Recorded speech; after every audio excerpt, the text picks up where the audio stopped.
Hello viewers, আশা করি সবাই ভালো আছেন।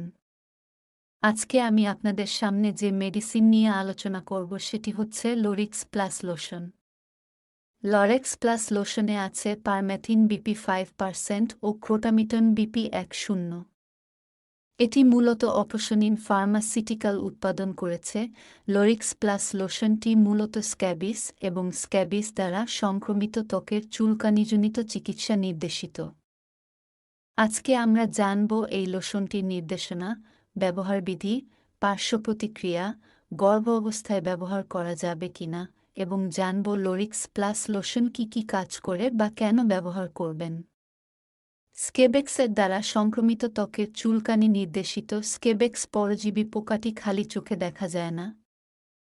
এগুলো শরীরের ভিতরে প্রবেশ করে চুলকানি সৃষ্টি করে যা রাতে বৃদ্ধি পায় এবং যখন চামড়ার ভিতরে প্রবেশ করে ডিম পাড়ে তখনই শরীরের নানান ধরনের চুলকানি খোসপাঁচড়া সৃষ্টি হয়। শিশু এবং বয়স্কদের উপরেই পরজীবী আক্রমণ বেশি হয়। গরম আবহাওয়ার কারণে চুলকানি বেশি হয়। এই স্কেবিস যখন জটিল আকার ধারণ করে তখন ত্বকের ক্ষত, হার্টের রোগ, সেপ্টিসেমিয়া এমনকি কিডনির সমস্যার মতো বড় রোগের আকার ধারণ করে। স্ক্যাবিস শরীরের যে কোনো অংশে হতে পারে, যেমন বিশেষ করে হাতের নখে, আঙ্গুলের ফাঁকে, বগলের তলে ও রানের চিপায়, হাতের কনুইতে ও ঘাড়ের নিচে এ সকল স্থানে বেশি দেখা যায়। একটি জিনিস লক্ষ্য করবেন, এই স্ক্যাবিস রেকটি হোস্টেলে, মাদ্রাসার এবং ঘনবসতি এলাকায় বেশি সৃষ্টি হয় এবং খুব তাড়াতাড়ি ছড়িয়ে পড়ে। কিভাবে ব্যবহার করবেন? রাতে শোবার আগে প্রথমে পুরো শরীরে ভালোভাবে ধুয়ে নিতে হবে। শরীর শুকিয়ে গেলে চোখ ও মুখ বাদে পুরো শরীরে ব্যবহার করবেন।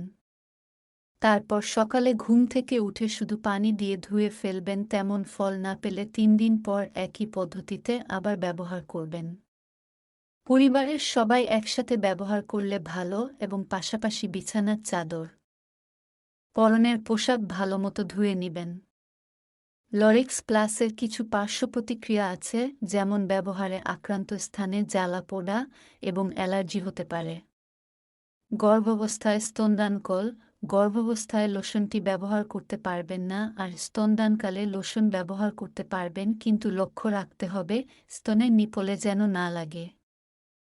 সতর্কতা: যে কোনো ওষুধ ব্যবহার করার পূর্বে একজন ডাক্তারের পরামর্শ নিয়ে ব্যবহার করবেন এবং অবশ্যই সকল প্রকার ওষুধ শিশুদের নাগালের বাহিরে রাখবেন, শুকনো এবং ঠান্ডা স্থানে রাখবেন। লরেক্স প্লাস ওষুধের সম্পর্কে আপনাদের যদি কিছু জানার থাকে আমাকে কমেন্ট করে জানাতে পারেন, আমি সেখানে উত্তর দেওয়ার চেষ্টা করব।